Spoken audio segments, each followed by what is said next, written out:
Olá pessoal, tudo bem com vocês? Eu espero que sim. Na aula de hoje nós falaremos acerca da argumentação nota máxima. Como eu posso fazer para desenvolver uma boa estrutura que terá nota máxima atribuída? Quais passos eu devo seguir durante a construção dos parágrafos de argumentação? Lembrando que a dissertação no vestibular, ela prevê em média 30 linhas. Os grandes vestibulares cobram no máximo 30 linhas. E eu tenho que desenvolver o meu texto em 4 ou em 5 parágrafos, sendo eles o primeiro de introdução, 2 ou 3 de argumentação e o último de conclusão, tá? Normalmente, o período em que o candidato vai argumentar seria o segundo momento do texto, que é composto por 2 ou 3 parágrafos, como eu disse. E nesses parágrafos, ele precisa apresentar argumentos consistentes em defesa do ponto de vista que já foi dado no finalzinho da introdução, depois que ele apresentou todos os elementos da proposta de redação, contextualizou ou problematizou a questão, inserindo-a dentro de um contexto bem localizado. Pode ser o contexto brasileiro e pode ser o contexto de outros países. Normalmente o Enem pede para o candidato e para a candidata refletirem acerca de um problema que é tipicamente brasileiro. Nem sempre vai ser só um problema da nossa nação. Normalmente os temas do Enem são compostos pela palavra Brasil. Então o candidato precisa refletir sobre um problema que é também brasileiro, mesmo que seja apresentado em outra nação. Nos parágrafos de argumentação, os quais serão desenvolvidos em 2 ou em 3 parágrafos, o candidato precisa apresentar de forma mais consistente, dando exemplos, citações que comprovam o seu posicionamento e que complementam o ponto de vista defendido. É nesse momento do texto que nós vamos desempenhar o nosso foco da aula de hoje. Em outros momentos eu já discuti acerca da proposta de intervenção nota máxima, basta vocês acessarem basta vocês acessarem os conteúdos anteriores que vocês vão encontrar. O nosso foco de hoje é a argumentação propriamente dita. Lembrando, pessoal, que um parágrafo ele não pode ser muito longo na dissertação do vestibular, justamente porque o aluno não tem nem espaço suficiente para construir um parágrafo muito extenso e nem tempo suficiente. Lembrando que o candidato deve perder ali 1 hora, 1h20 para fazer o rascunho e a escrita definitiva do texto, porque ele precisa de tempo também necessário para responder às questões objetivas da prova. Ele não vai fazer somente a redação no dia da construção do texto, ele também precisa realizar questões. Então não dá para perder muito tempo. E a extensão ideal de um parágrafo é em média 7, 8 linhas no máximo. Professor, eu posso fazer 9 linhas? Tudo bem, até 10, mas aí depois vai ter que economizar nos parágrafos seguintes ou nos parágrafos anteriores ao momento da argumentação. Justamente porque se ele tem aí em média 4 ou 5 parágrafos para desenvolver a sua redação inteira, somando 30 linhas, ele precisa ter em mente que ele vai ter 7, 14, 21, 28 linhas para fazer a redação em 4 parágrafos. Ou então 6, 18... Nossa, matemática tá fluindo bem aqui, Fernandes. Ele vai ter 6, 12, 18, 24, 30. Tudo bem, se for uma redação feita em 5 parágrafos, em média 6 linhas por parágrafo já serão suficientes. Ele precisa ter essa noção de projeto de texto para depois não se embolar muito, não se estender muito em um ou outro momento do texto e depois não sobrar linhas suficientes para que depois ele consiga concluir o texto. Vejam, pessoal, um parágrafo de argumentação, pensando na estrutura elementar do parágrafo, prevê, no primeiro momento, um tópico frasal, no segundo momento, a apresentação do repertório sociocultural, que também é chamado de citação, no terceiro momento, a análise do repertório em diálogo com a tese defendida acerca do tema proposto pela banca, e por último, num quarto período, seria o fechamento do parágrafo. Seria uma análise final do argumento, para que posteriormente o candidato e a candidata possam apresentar um novo tópico, um novo repertório, uma nova análise do repertório e um novo fechamento antes de partir para a conclusão do texto. Professor, o que é o tópico frasal mesmo? O tópico frasal é o momento em que o candidato retoma um assunto acerca do tema, e esse assunto já foi mobilizado de forma introdutória no primeiro parágrafo da redação, e agora é o momento de ele retomar esse assunto para poder destrinchá-lo, para poder argumentar sobre ele. Todos os assuntos que compõem cada tópico frasal de cada parágrafo da argumentação já foram mobilizados na introdução, e agora é o momento de o candidato argumentar, dar citações que comprovam, dar opiniões, exemplos da sociedade que comprovam a defesa do seu ponto de vista. Eu trouxe meu tópico frasal, eu fecho o meu período, abro um novo período dentro do parágrafo e aí sim eu trago o meu repertório sociocultural. Professor, eu já posso começar o meu parágrafo de argumentação com repertório sociocultural? Não. Sabe por quê? Porque você precisa mostrar para o seu corretor que você tem um projeto de texto eficiente, que o assunto que você me mobilizou em primeiro lugar na introdução vai ser retomado naquele tópico para você poder desenvolvê-lo de forma mais consistente, argumentando com um caráter mais rebuscado, tá? Então eu retomo o assunto, apresento um repertório que dialoga com o assunto, apresento a análise que eu consigo fazer do repertório que eu trouxe acerca da tese defendida sobre o assunto trabalhado na proposta de redação, sobre o grande tema daquela redação, e aí por fim eu venho e fecho o meu parágrafo para poder retomar um outro tópico que já foi dado, para poder apresentar um novo repertório, uma nova análise do repertório e depois um fechamento antes de partir para a conclusão. Vejam, a ordem é essa. Não comecem o parágrafo de argumentação com o repertório sociocultural. Mostrem de que assunto se trata aquele parágrafo antes de trazer a opinião de um especialista ou um repertório artístico, um repertório histórico, filosófico, sociológico, entre outras áreas do saber científico, para poder complementar aquilo que foi dado. Terminei o repertório sociocultural, posso terminar meu parágrafo, professor? Não. Ponto final na mesma linha, eu analiso, trazendo um conectivo que retoma a ideia do período anterior, faço análise do meu repertório em diálogo com o tema. Posso terminar? Até poderia, mas o importante é fazer um apanhado geral e finalizar o tópico para poder mudar de parágrafo. Portanto, eu sempre vou indicar 4 períodos para tornar o meu parágrafo de argumentação completo. Certo, pessoal? Pensando que o tópico é o assunto, o repertório sociocultural deve confirmar e rebuscar o meu tópico, a análise deve linkar o repertório sociocultural com o tema proposto e com a tese defendida sobre o tema proposto, e o final, o último período, serve para poder fechar o tópico antes que eu mude de parágrafo. Eu trouxe um exemplo para vocês de uma argumentação nota máxima para vocês poderem ver passo a passo a construção, tá?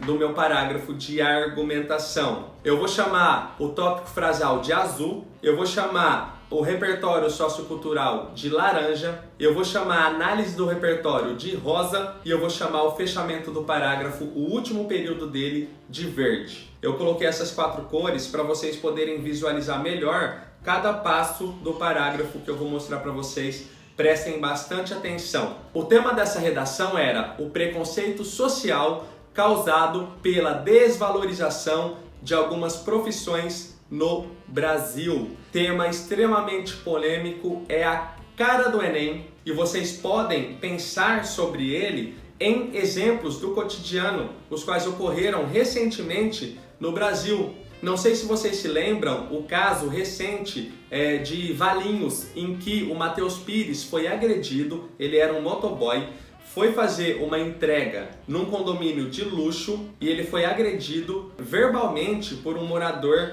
que ali estava presente na calçada no momento em que esse motoqueiro chegou. Esse sujeito que morava ali naquele estabelecimento proferiu palavras racistas e preconceituosas, pensando no quesito preconceito social, né, ao motoboy, que foi desvalorizado naquele momento por conta da sua posição social. Lembrando que o agressor era um morador de um condomínio de luxo e o agredido era apenas um motoboy que desempenhava uma função que não é valorizada na nossa sociedade. Lembrem-se que valorização social tem a ver com arrecadação, tem a ver com poder aquisitivo, tem a ver com o salário que você ganha muitas vezes. Grandes profissões, no sentido de profissões que remuneram bem os empregados, médicos, juízes, engenheiros, arquitetos, que normalmente recebem salários e que são mais valorizados socialmente, recebem salários mais altos, raramente recebem agressões de cunho social, em detrimento de outras profissões que, na verdade, compõem a base da escala empregatícia no Brasil. Pessoas que trabalham na construção civil, assentando terra, construindo casas como pedreiros, reformando calçadas, né, recapeando asfalto nas grandes avenidas, nas ruas das grandes cidades, garis, empregados e empregadas domésticos. Vejam, essas pessoas que têm um teto salarial muito baixo, que muitas vezes recebem um salário mínimo apenas, sofrem preconceito social todos os dias. No caso desse senhor, o Matheus Pires, na verdade um senhor não, ele era um jovem de apenas 19 anos. Ele sofreu agressão racial, porque em algum momento o agressor fez referência à cor da pele, comparando com a cor da pele do agredido, e também fez agressões sociais, apontando constantemente para a casa dele, falando assim: você nunca vai ter isso, a sua garagem nunca vai ser assim, a sua casa nunca vai ser assim, você jamais morará num condomínio como esse, né? Você é pobre, você é semi-analfabeto. Vejam, preconceito social além do racial. E esse é um fato recente que pode ser trazido como um repertório sociocultural dentro da redação. Então eu trago um exemplo para vocês que eu vou mostrar agora. Prestem bastante atenção no tópico frasal de um parágrafo que vai argumentar sobre a questão da desvalorização de algumas profissões no Brasil.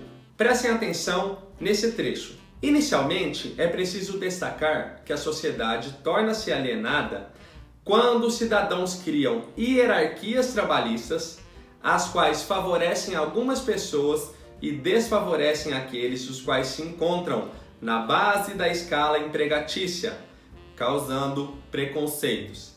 Reparem que eu trouxe para o meu corretor o tópico da minha argumentação. Eu ainda não trouxe o meu repertório sociocultural. Eu vou dar exemplos, segundo aquilo que eu apresentei, de momentos na história do país ou em fatos recentes que comprovam que valorização social tem a ver com atividade laboral. Aquilo que eu desempenho em sociedade diz muito sobre a forma como as pessoas vão me tratar em sociedade. Infelizmente, pessoas preconceituosas pensam desse jeito. Vem prestígio social e vem menos caráter, né? A individualidade. O ser individual toma, né? É ofuscado, e o ser social toma espaço do ser individual. E agora vem o repertório sociocultural que comprova isso. Prestem bastante atenção, é a minha parte em laranja.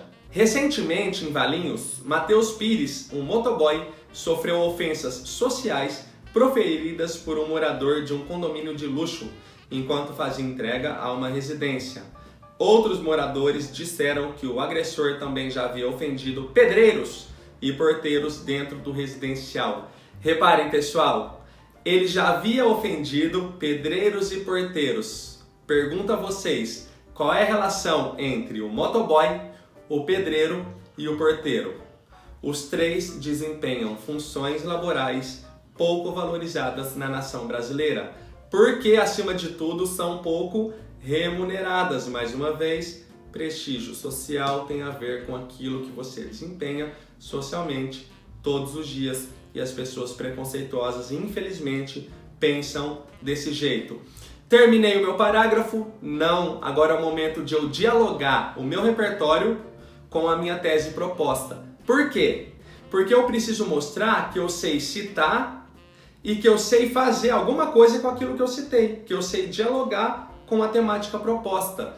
Portanto, o meu repertório sociocultural deve ser pertinente ao tema e de uso produtivo. Esse terceiro período vem para mostrar que o meu repertório, além de ser pertinente, tem uso produtivo, porque eu sei o que fazer com ele. E reparem que os elementos conectivos vão linkar o período de citação com o período de análise dela. Vejam, é a parte que está em rosa. Nessa perspectiva, esse caso, infelizmente, não é isolado, já que no Brasil, muitas pessoas as quais cumprem funções laborais pouco remuneradas sofrem preconceitos sociais todos os dias. E isso é fruto da desigualdade salarial. Enquanto alguns ganham muito mensalmente, como médicos e juízes federais, outros sobrevivem com o salário mínimo no valor de R$ 1.045, por exemplo, jardineiros e garis. Além de trazer exemplos dialogando a citação com a tese proposta, né? Nesse caso, esse candidato ou essa candidata traria uma outra informação. Quanto vale o salário mínimo no Brasil, para mostrar que é ridículo o valor e que não tem como uma pessoa ter prestígio social, poder aquisitivo alto, ganhando R$ 1.045, né? Num país em que as coisas são muito caras, né? Coisas de necessidade básica, alimento, educação, segurança, né? Que muitas vezes o Estado não oferece com qualidade, e ao cidadão que deve pagar o dobro, né? Porque ele já paga impostos para ter tudo isso, mas não tem. E aí depois paga todos esses serviços privados para poder ter uma melhor qualidade de vida, e é óbvio que não sobra muitas vezes nem para o aluguel e muito menos para a alimentação adequada. É a nossa realidade, a nossa triste realidade. Posso terminar o meu parágrafo? Até poderia, mas é sempre importante, depois de analisar o repertório sociocultural, trazer um último período para poder fechar o tópico, para poder concluir a ideia antes de apresentar um novo tópico no segundo parágrafo de argumentação. Vejam, é a parte que eu chamei de verde. Torna-se, portanto, evidente que a valorização social tem relação direta com o potencial aquisitivo do cidadão. E os indivíduos, os quais ganham pouco, tendem a ser desvalorizados em sociedade, gerando ofensas verbais. Tá? Não só verbais, tá? Mas como o meu repertório demonstra uma ofensa verbal, então eu resolvi fechar o meu tópico desta maneira. Pessoal, muito simples, essa é uma estrutura nota máxima, podem confiar que vai dar tudo certo. Não se esqueçam de apresentar tópico frasal, repertório sociocultural, análise do repertório sociocultural em diálogo com o tema, mais o fechamento das ideias antes de mudar de parágrafo. Certo, pessoal? Não se esqueçam de indicar esse vídeo aos amigos e às amigas. Também não se esqueçam de pedir para que eles se inscrevam no meu canal, ativem o sininho, deem like caso gostem do conteúdo, indiquem novos repertórios, indiquem novas estruturas a serem trabalhadas, novos conteúdos a serem divulgados, porque eu vou atender a todos os pedidos. Comentem aí, deixem os comentários, compartilhem, enfim, aproveitem bastante esses conteúdos, não só esse que eu mostrei hoje, mas os anteriores. Lembrem-se, de 15 em 15 dias haverá conteúdo novo aqui no canal. Francamente, um beijo, vejo todos vocês no próximo vídeo. Até mais, pessoal!